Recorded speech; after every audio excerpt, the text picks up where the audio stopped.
Okey, Assalamualaikum warahmatullahi wabarakatuh. Salam Malaysia Madani, salam perpaduan, salam Dubai.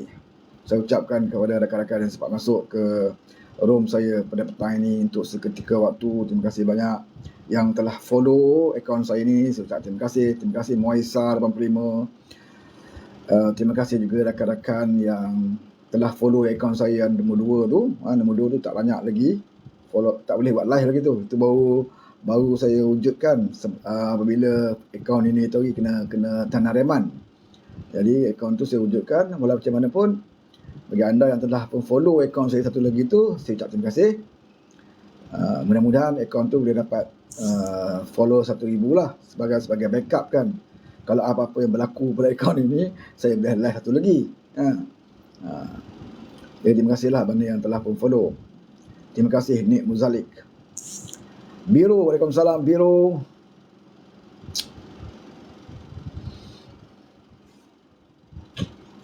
Terlebih dahulu kita nak ucapkan dan kita mendoakan agar pertamanya seperti saya sebut tadi, kita mendoakan agar Presiden PAS Hadi Awang karaoke ke petang ni? Tak karaoke. Kita karaoke pukul 2-3 pagi. Itu time kita karaoke lah. Kan? Now Raza. Salam host. Waalaikumsalam. Jadi kita mendoakan Presiden PAS Hadi Awang supaya beliau cepat segera pulih. Sekarang ni difahamkan berada di IJN, tempat yang dia selalu bolak-alik lah ke IJN tu. Kalau dia masuk, Tun keluar, bila Tun masuk, dia keluar. Jadi dia dua ni selalu bergelih-gelih masuk. Dan kita mendoakan supaya Hadi Awang cepat sihat, supaya dia dapat meneruskan operasi menebuk atap seperti mana yang dirancang lah. Datang tak dijemput, pergi tak dikenang. Al-Fatihah buat arwah haji. Jangan tak baik kata macam tu. Saya pun tak tergamar nak kata Hadi tu arwah. Kita biarlah dia panjang umur seperti mana panjangnya umur Tun, supaya dapat melihat hasil kerja dia selama ini dalam arena politik negara. Jadi kita harapkan mereka ini diberikan kesihatan yang berpanjangan supaya dia dapat melihat hasil kerja yang telah mereka lakukan, terutamanya dalam kerjaya politik mereka. Terima kasih Ahmad Hani. Terutamanya dalam kerjaya politik mereka di Malaysia ini. Kamal Tiasi kata penunggang agama. Iwan Shah, Waalaikumsalam Iwan Shah. Dan sebagaimana kita tahu bahawa semalam PMX telah pun pergi berkunjung ke Zulkaratif. PMX telah berkunjung ke IJN untuk melawat dua sahabatnya. Satu ialah Presiden PAS, tapi Presiden PAS beliau tidak berkesempatan kerana doktor memberitahu bahawa dia berlepas menerima rawatan lah. Jadi dia dapat bertemu dengan seorang lagi sahabat dia yang juga berada di IJN. Walau bagaimanapun, kita mengucapkan syabas dan tahniahlah kepada PMX. Berbesar hati lupakan perbezaan politik kerana mengenangkan Hadi jugalah merupakan kawan dia, kawan dia lama. Sebab tu dia dalam betul ada orang call tadi, Zuna call. Saya minta maaf pada Zuna sebab saya tengah live, nanti kejap lagi saya call balik. Jadi lupa dah saya dah. Sebab Hadi ni merupakan kawan dia, sahabat lama dia. Sebab tu ABIM lagi. Sebab tu Datuk Seri Ibrahim yang mengasaskan ABIM. Datuk Seri adalah Presiden ABIM. Timbalannya almarhum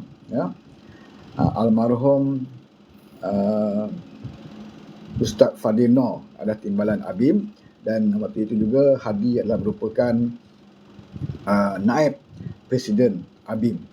Jadi mereka tu sahabat lah ketiga-tiganya. Tapi yang paling rapat ialah di antara Anwar Ibrahim dan juga Ustaz Fadil Noor, Presiden PAS ketika itu. Dan Hadi adalah rakan, bukan sahaja dalam ABIM, selepas itu di dalam Barisan Alternatif, kemudiannya di dalam gabungan Pakatan Rakyat. Kita bergabung. Tetapi keakraban antara Anwar dengan Hadi ini tidak seperti mana akrabnya Anwar dengan Ustaz Fadil Noor. Ya, daripada awal lagi kita dapat lihat perbezaan dan keakraban mereka berdua. Dan kalau saya lihat dari segi akal fikiran kita lah, kalau kita teliti, ya, kalau betul Hadi ini seorang yang mempunyai roh Islam, ya, yang betul-betul nawaitu dia untuk memperjuangkan Islam, sepatutnya Haji Hadi lah orang yang paling, terima kasih Ahmad Hani, patutnya Haji Hadi lah orang yang paling bersyukur dan bergembira apabila PNMAX menjadi Perdana Menteri. Ya, sepatutnya dia paling bergembira sebab itu adalah rakan lama dia, ya, dalam ABIM lagi, dan juga rakan di dalam Barisan Alternatif dan juga Pakatan Rakyat. Sepatutnya macam kita lah, kita kalau ada kawan kita yang baik dengan kita, yang pernah duduk bersama kita atau classmate kita, ya, dapat jawatan yang besar, kita rasa bangga, ya. Kita rasa bangga sebab itulah rakan kita, ya. Tetapi saya lihat tindakan Haji Hadi yang tidak menyambut, ya, dan tidak juga menaikkan, tidak malu-alukan PNMAX menjadi Perdana Menteri, itu agak ganjil lah, ya, agak ganjil. Sebab kalau siapa yang mengenal Anwar Ibrahim ni, seorang sosok tubuh yang daripada awal lagi memang kita nampak roh Islam yang ada pada batang tubuh beliau, ya, sejak daripada zaman dia pelajar sampailah ABIM, ya, kemudian menubuhkan sekolah Yayasan Anda dan semuanya kisah-kisah lama dia lebih kepada perjuangan, ya, bangsa Melayu itu sendiri dan juga perjuangan Islam. Ini tidak dapat kita nafikan kerana fakta menunjukkan, ya, nama dia pun berkali-kali berada dalam senarai pemimpin Islam yang berpengaruh di dunia. Dia adalah pengasas kepada idea Universiti Islam, ya. Waktu dia jadi pemimpin pelajar, Kesatuan Pelajar lagi, dia menulis surat kepada Perdana Menteri waktu itu, Tun Abdul Razak, tentang idea penubuhan Universiti Islam ini. Ini fakta, saudara, ya. Bukannya kata orang tu nak cerita-cerita lah, ya.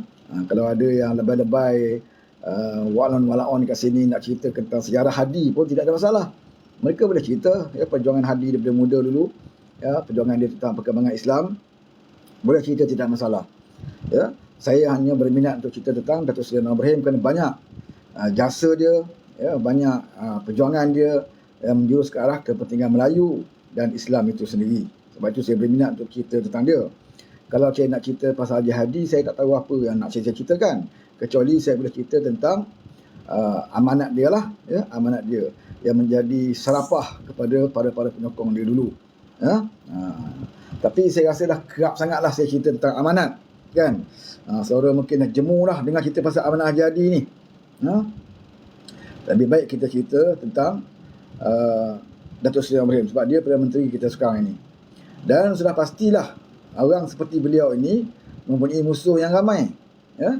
Sebab kita tahu resam dunia ini, sesiapa saja yang membuat kebaikan, ya, sudah pasti tidak ramai yang akan menyokongnya, ya. Selagi ramai manusia yang jahat dalam dunia ni, selagi ramai puak-puak munafik dalam dunia ni, selagi ramai orang-orang yang suka kepada rasuah, ya, sakau menyakau ni, sudah pastinya mereka tidak akan bersetuju kalau ada pemimpin yang nak lawan rasuah. Ini itu biasa, ya, betul? Itu biasa. Orang yang kaki rasuah, dia tak akan lantik orang yang anti rasuah sebagai pemimpin, ya. Orang yang diktator, ya, diktator macam Mahathir Mohamad ini, dia tidak akan suka kepada orang yang reformis seperti Anwar Ibrahim, ya. Musuh bagi diktator itu adalah reformasi. Diktator ni dia tak suka pada reformasi sebab reformasi ni nak lakukan perubahan, ya, lakukan perubahan ke arah kebaikan. Itu reformasi yang dibawa oleh Anwar Ibrahim. Mana mungkin orang seperti Mahathir Mohamad ini bersetuju? Dia takkan bersetuju. Sebab dia kalau boleh negara kita ini dia perintah oleh Perdana Menteri yang perwatakan, ya, perangainya, caranya seperti dia jadi Perdana Menteri dulu, ya. Seperti dia jadi Perdana Menteri dulu, iaitu boleh dirunding, boleh berunding, ya. Kalau kamu sokong aku, dapatlah projek. Kalau kamu jadi kroni aku, kaya raya lah kamu. Tak kira lah kamu Melayu ke, kamu Cina ke, kamu India ke, apa pun bangsa kamu tak penting. Yang penting kau kroni aku, ya. Itu zaman Mahathir. Yang ini yang cuba nak diubah oleh Anwar Ibrahim. Ya, ini yang dicuba oleh Anwar Ibrahim. Sebab tu dasar-dasar kajian sekarang ini di dalam membasmi kemiskinan. Tegar contohnya, dia tak sebut Melayu, Cina, India. Dia sebut rakyat Malaysia. Dan menghapuskan kemiskinan tegar bagi rakyat Malaysia. Ini yang dia sebut. Kalau dia juga melaksanakan program membaiki tandas-tandas yang rosak di sekolah-sekolah, dia tak sebut sekolah Melayu, sekolah jenis kebahasaan Melayu. Dia tak sebut sekolah pondok, sekolah agama. Yang dia sebut semua sekolah. Semua sekolah. Maksudnya apa? Maksudnya semua sekolah lah. Ya? Melayu ke, Cina ke, India ke, sekolah agama ke, semua sekolah. Ini yang pendekatan yang dibawa oleh Dato' Seri Anwar Ibrahim. Dan kebetulan sekolah-sekolah itu banyaknya sekolah Melayu. Maka Melayu dapat lebih lah. Orang Melayu dapat lebih lah. Sama juga dengan membasmi kemiskinan tegar. Bila disebut nak basmi kemiskinan tegar, dia tak bagi peratus. Saya nak basmi kemiskinan tegar, Melayu 70%. Yang lain tu bangsa lain. Lagi 30% tu bangsa-bangsa lain. Tak ada.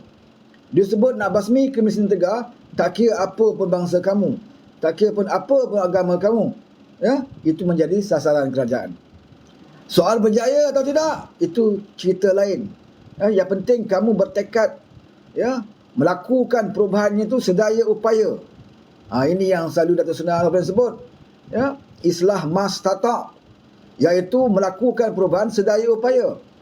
Tak cukup dengan melakukan perubahan saja, tetapi mesti sedaya upaya bersungguh-sungguh. Tentang berjaya atau tidak, itu kerja Tuhan. Kerja Tuhan. Kalau berjaya sepenuhnya, alhamdulillah. Kalau hampir 80%, 90% pun alhamdulillah, daripada tidak melakukan apa-apa seperti zaman Din Cirit dulu. Ada juga usaha, ada juga tekad nak buat, itu pun dah cukup alhamdulillah. Ini bila kita buat, kita petikai, berjaya ke tidak? Apa kenapa tak berjaya lagi ni? Kenapa tak dapat lagi ni? Kan? Kita mudah mempertikaikan, tapi kita tidak mempertikaikan orang yang tidak berbuat apa-apa langsung. Sekarang ni, kalau kita tengok apa yang PNM umumkan tentang gaji kaki tangan awam dan gaji swasta, kerajaan ambil berat. Dulu kerajaan sebelum ini usahkan gaji kaki tangan swasta. Kaki tangan awam pun mereka tak peduli. Sepatutnya dah buat kajian dah. Terima kasih Moisa. Sepatutnya dah buat kajian dah. Kalau ikut undang-undangnya 10 tahun sekali, skim gaji kaki tangan awam ini perlu dikaji semula. Kalau ikut peraturan 10 tahun sekali. Dan sepatutnya zaman Din Cirit ataupun selepas itu Ismail Sabri, sepatutnya ketika itu dah buat kajian dah tentang skim gaji kerajaan ni. Sebab dah cukup 10 tahun. Kenapa waktu mereka 3 bulan mereka tidak mengkaji langsung? Usahakan nak naik saudara, kaji pun tidak. Jawatan kuasa pun tak dibentuk untuk mengkaji skim gaji kaki tangan awam ini. Walhal waktu itu dah cukup syarat dah. Dah 10 tahun dah sepatut boleh kaji, tapi mereka tak bentuk pun jawatan kuasa untuk mengkaji. Sebab waktu itu alasan dia, kalau tanya Din Cirit, alasan dia COVID. Kalau tanya Haji Hadi pula, alasan dia kerengga. Berbagai-bagai alasan mereka berikan kalau untuk rakyat. Tapi kalau untuk mereka, COVID ke, kerengga ke, sakau. Sakau saudara. Tak kira lah COVID tak COVID. Waktu COVID boleh renovate rumah peribadi, tak ada masalah. Rumah kediaman resmi. Boleh lagi buat syarikat jana wibawa. Menjana-jana lah mereka. Kan? Kononnya untuk Biputera. Bila disiasat-siasat, rupanya ada yang bukan Biputera pun dapat. Kan? Kalau masuk kat kantung rakyat, tak apa juga. Masuk kat mana tu? Tunggulah kita kat mahkamah nanti.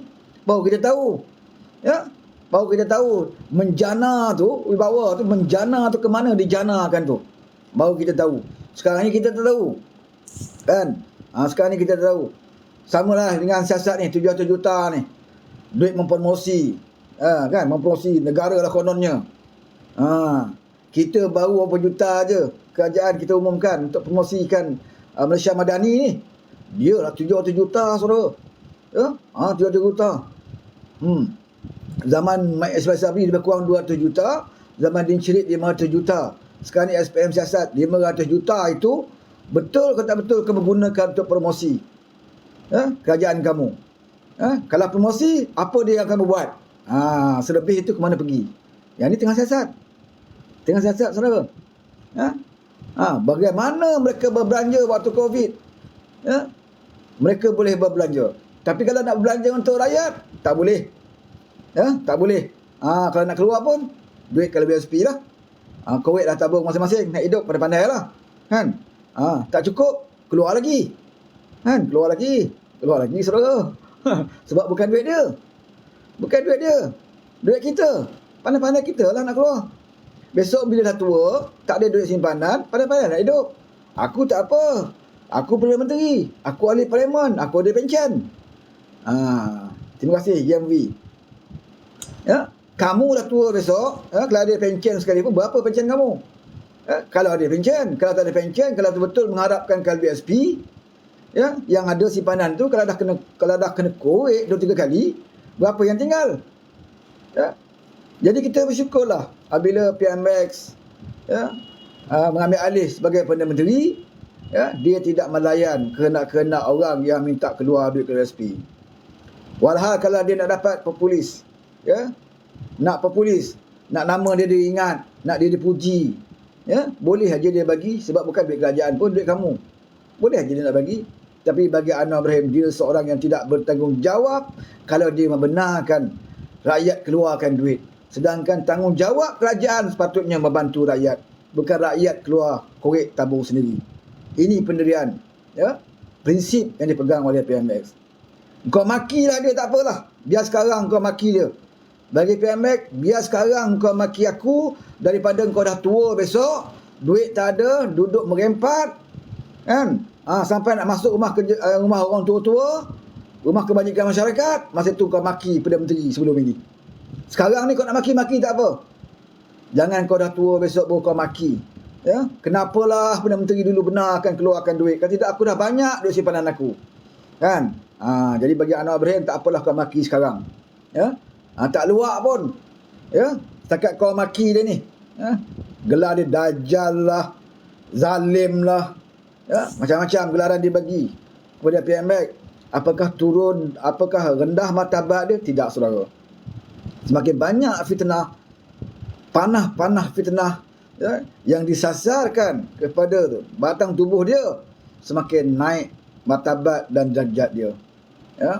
Macam-macam orang sebut pada dia, cuma dia ni dah diuji. Sebab itulah dia bersyukur sebab dia dipilih oleh Allah Subhanahu Wa Taala adalah seorang pemimpin yang penuh diuji daripada zaman dia muda lagi. Bukan dia diuji waktu dia dalam politik. Zaman dia pelajar lagi dia diuji dengan kesusahan. Zaman dia muda lagi dia diuji dengan penjara tanpa bicara. Ketika itu. Jadi bila dia pernah diuji dengan fitnah, dipenjarakan berkali-kali, disepak, dipukul, diterajang, maka hari ini kalau ada orang cercaan kepada dia, macam-macam orang kata kat dia, kutuk dia, pada dia tak ada apa-apa dah. Sebab dia dah lali dah dengan semua ini. Bahkan dia dah terima lebih daripada apa yang dia alami sekarang ini. Cuma dia tak nak guna kuasa dia saja. Kalau dia gunakan kuasa dia untuk berdendam dengan musuh-musuh dia, hari ini tak tahulah. Penuh penjara Sungai Buloh dengan orang-orang yang berdendam nak Datuk Seri Ibrahim ini. Dia boleh kutip seko-seko kalau dia nak kutip. Kalau dia buat perangai macam Mahathir dulu. Kita masih ingat macam mana Mahathir lepas kat sumpah, apa dia buat? Dia buru semua musuh-musuh politik dia. Dia buru semua. Geledah rumah, geledah semacam. Ini cara dia. Cara Mahathir. Dia pendendam. Dia pendendam, saudara. Sebab itu kalau kita tengok waktu dia jadi Perdana Menteri, bagaimana dia mengugut ahli-ahli parlimen. Ahli-ahli parlimen UMNO lah. Suruh masuk bersatu. Dia suruh masuk bersatu. Pasal dia tengok bersatu waktu itu tak kuat. Ahli parlimen dah tak ramai. Jadi dia nak tarik ahli parlimen, dia akan gunakan ugutan, SPRM lah, LHDN lah, macam-macam. Dan ramailah yang masuk dalam parti, memperkuatkan parti bersatu ketika itu. Iaitu untuk persiapan Mahathir bagi mengkhianati kerajaan Pakatan Harapan. Jadi hari ini mereka bercerita tentang cara nak menjatuhkan kerajaan. Kalau kita tengok di room-room dia orang ni pun, ya, mereka masih bercerita tentang benda yang sama, ya. Cuma caranya berbeza sikit lah, tarikhnya pun berbeza. Sebab setiap kali mereka bercerita tentang ambil alih kerajaan, maka tarikhnya sentiasa bertukar-tukar, ya, bertukar-tukar dari masa ke semasa. Naik, kalau kita tanda kat kalender kita ni, ya, kat kalender di rumah ni kan kita tanda setiap kali apa yang mereka sebut tentang kerajaan jatuh, nescaya tuan-tuan akan melihat, ya, tanda merah di kalender kita tu setiap minggu ada. Setiap minggu, ya, hari Jumaat lah, ya, hujung bulan lah, 1 Januari lah. Ini sekarang ini yang latest 18 Januari. Yang di viral kalau ni, ya. Jadi setru-setru mereka mempertahankan 18 Januari, ya, 18 Januari. Sebelum ini mereka mempertahankan 1 Januari, ya. Sebelum itu Papa Gomo kata lepas bajet, ya, macam-macam janji-janji ditaburkan, ya. Sebab itulah kita tengok, alhamdulillah, ya, tak ramai yang mula dah mengikuti mereka ni, ya. Dan ramai sedar bahawa ini adalah satu propaganda untuk menangkat semangat penyokong-penyokong mereka yang dah mula kendur sekarang ini, ya. Mereka dah kendur semangat saudara sebenarnya, sebab mereka tidak nampak jalan, ya, tak nampak jalan bagaimanakah nak mengambil alih kerajaan hari ini. Sebab itu bila Datuk Seri Anwar Ibrahim melawat Haji Hadi, kan, di IJN, maka disebarkan berita konon-kononnya Anwar Ibrahim nak jumpa Haji Hadi, nak minta sokongan. Terima kasih Haya. Nak minta sokongan, ya, kerana Anwar tahu dah nak jatuh, maka dia nak jumpa Haji Hadi. Memang kerja lawak saudara, ya. Kalau kita gunakan akal yang waras, kita takkan terpedaya dengan cerita-cerita, ya, lawak yang bodoh seperti ini. Tapi ada yang percaya, ya, ada yang percaya. Selagi ada yang percaya, itulah kita akan sentiasa memberi penerangan. Sebab kita tak sanggup dan tak sampai hati melihat rakan-rakan kita sendiri diperbodohkan sewenang-wenangnya oleh golongan-golongan ini, ya. Padahal mereka dah kena berkali-kali. Bukan tak dah kena. Kalau sekali boleh kita maafkan. Mungkin mereka tidak tahu. Tapi kalau dah kena berkali-kali, masih lagi percaya, ya, bukanlah salah orang tu, salah kita lah. Kita sanggup diperbodohkan, ya. Hari ni bawa pula cerita nak meyakinkan orang 18 Januari ni memang jadi, memang confirm jadi kali ni. Tak ada tipu-tipu dah. Ini betul-betul, bukan cobaan, betul-betul 18 Januari, kan. Apa bukti dia? Dia kata apa? Tengok, Anwar dah pergi jumpa Hadi, dia kata kat IJN. Nak pujuk Hadi. Sebab Anwar tahu dah tak ada sokongan. Dia nak ajak PAS.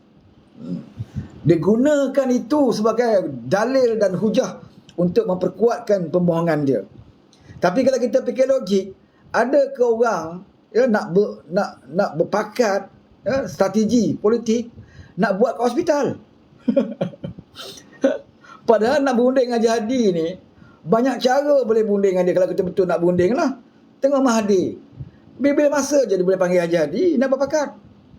Muhyiddin dan Cirit dulu nak berpakat dengan Haji Hadi. Haji Hadi ni kalau buat kerja jahat ni, cepat je dia datang.